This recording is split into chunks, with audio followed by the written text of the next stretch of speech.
So how can you get comfortable with extreme sports? What if the fear is just gnawing away at you when you do the sport? I've spent over 3 decades hanging around in the sky, so I've got used to dealing with the mental side of what you need to think about to keep yourself happy in a good space. And this applies to any extreme sport. It's the same mental process of taking on risk. So join me for this video and I'll teach you how to bring it on. If the fear is getting to you, take some time to do some training. Get yourself into a training environment. It might be that every time that you go and do your sport, you're pushing at the edge and it's stressing you out and it's sort of cumulative. Bring yourself into a training space. For me, that's like this. I've got landing fields everywhere and there's no stress, there's no mountains, the air is pretty easy to fly in. And now you can push things a little bit so that you broaden your freedom of movement. So for paragliders, it's doing a little bit of wing overs, playing around with your freedom of movement, one side and the other, and just getting used to that.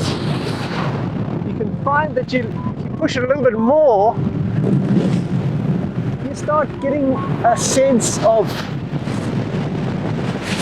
the parameters, and then you realize that you're operating well within your safe parameters while you're flying. So the other one I do is pitch control this way. I let the glider dive forward, I let the glider pitch back, and I climb and I pull the brakes and I release it and I let it dive forward. And you don't have to be extreme with this, but just pushing it outside of its parameters like the normal ones you're flying, and then training your catch, control, response, bringing it back into control. That can really help. With paragliders as well, we can do collapses. Part of the wing you collapse, and then you practice releasing it out like that. You can do a bigger collapse. It's a bit difficult on my wing to get it to do that. And then just practicing cleaning the wing out. You can pull your stabilo line to get it out like that. That clears it. But just doing a few of those just to reset, so you know, okay, I know how to get the glider fixed again. They don't have to be extreme. Now you've set the parameters, the limits of where your glider can go, whatever you're doing.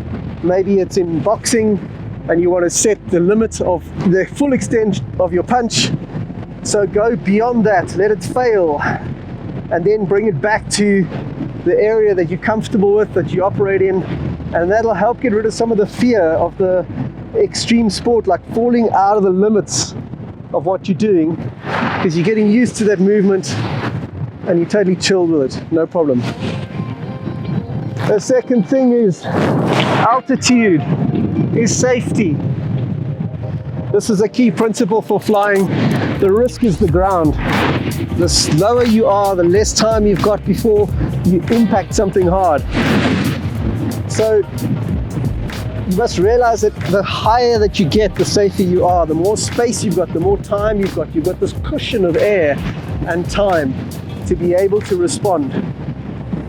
Taking that to other sports, it's being right on the limit. Maybe you're operating really close to the rocks all the time. Maybe you're operating right up on the limit. And part of this fear comes from trying to stay away from the limit, trying to hold back, trying to de-risk the sport itself. And that can build up fear. You have to immerse yourself in it, dive into it. If you're big wave riding, you have to ride the wave and drop in and commit. And that sort of focus and commitment can help with the fear. Because it's when you're trying to hold back, when you're trying to avoid the risk of the sport, that you get the fear of the sport. It's when you surrender to the sky. I surrender to the sky. I've got all the space, I've got time, and I trust what I can do to fix it. That's when you lose that fear. So think about that, bringing yourself into the activity that you're doing, being completely present and doing it full on. Don't try and sit at the edge. That's what I'm saying. Number 3, make your goals the process and not the performance. Make your goal of the flight focused on thermaling really well, using the lift really well, reading the clouds well, all the elements that will lead to a good cross country. If you focus on those processes and make that the goal of your flight, to fly really well, the performance comes as a result of that.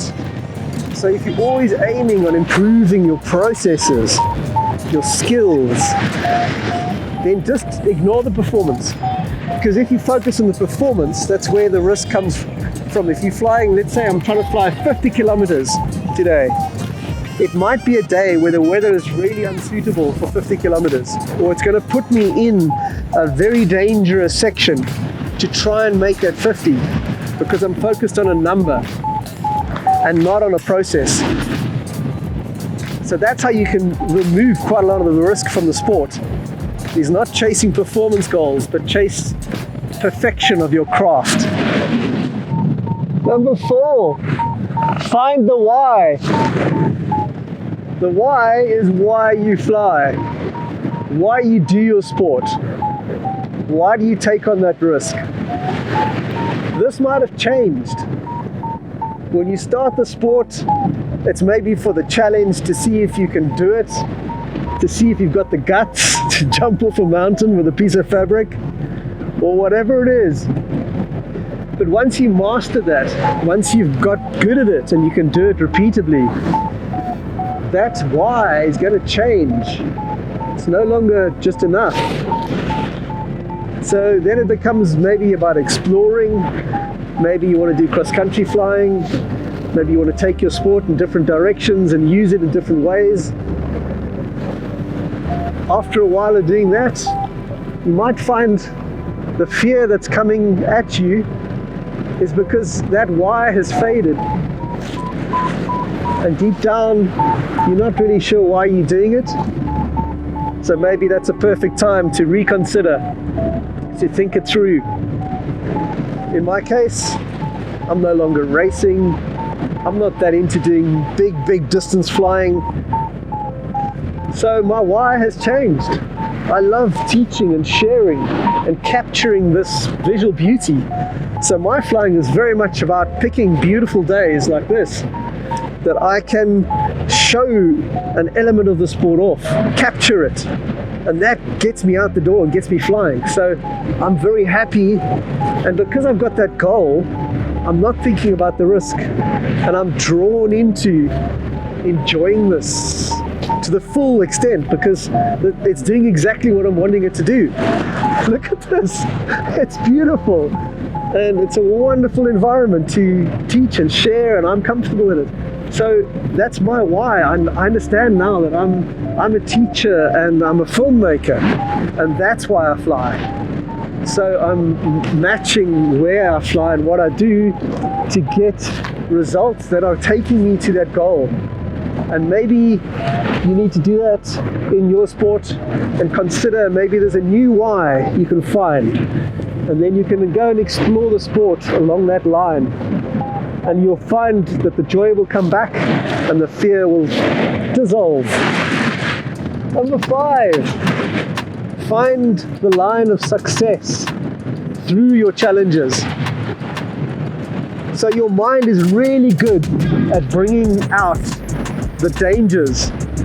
And you'll probably click on the thumbnails that'll have the scariest images and the biggest sharks chasing people. It's what your mind does. That's why the internet looks the way it does, because it attracts your attention exactly the way your mind works. So use that knowledge to your advantage. Your mind is going to create thumbnails all the time in the scene that you're in of the hazards, things that could go wrong, dangers here, danger there. It wants things to be spectacular and it's going to freak you out if you focus on those. So realize that your mind's going to do that. Find the one thumbnail that leads towards success, whatever it is. Maybe you're in a horrible foehn wind condition, the wind's coming over the mountains. Imagine, where is the safety line? Where could you fly to that would be the boring how-to thumbnail? That's the one you're looking for. It's the one where things are perfect, where things are simple and clean and straight and direct. So try and think of that when you're dealing with risk in the sport, that you try to identify the solution all the time. Look for the goal that leads you to the clear path. And then by focusing on that, you draw all your attention onto that line of success. And that helps let all the other worries fade away and blow away in the wind, because you've got a goal and a focus, and it's safe, and it'll keep you motivated and away from the fear. Cool. I hope that helps you wherever you are in the world and whatever you're doing. Remember to find your happy and then bring it on. Woo-hoo! I like it. Would you like to develop your confidence and get in touch with enthusiastic pilots who'll keep you stoked? Join my academy on flywithgreg.com and I'll help you get the best out of this incredible sport. Now let's develop your paraglider control in just 10 steps.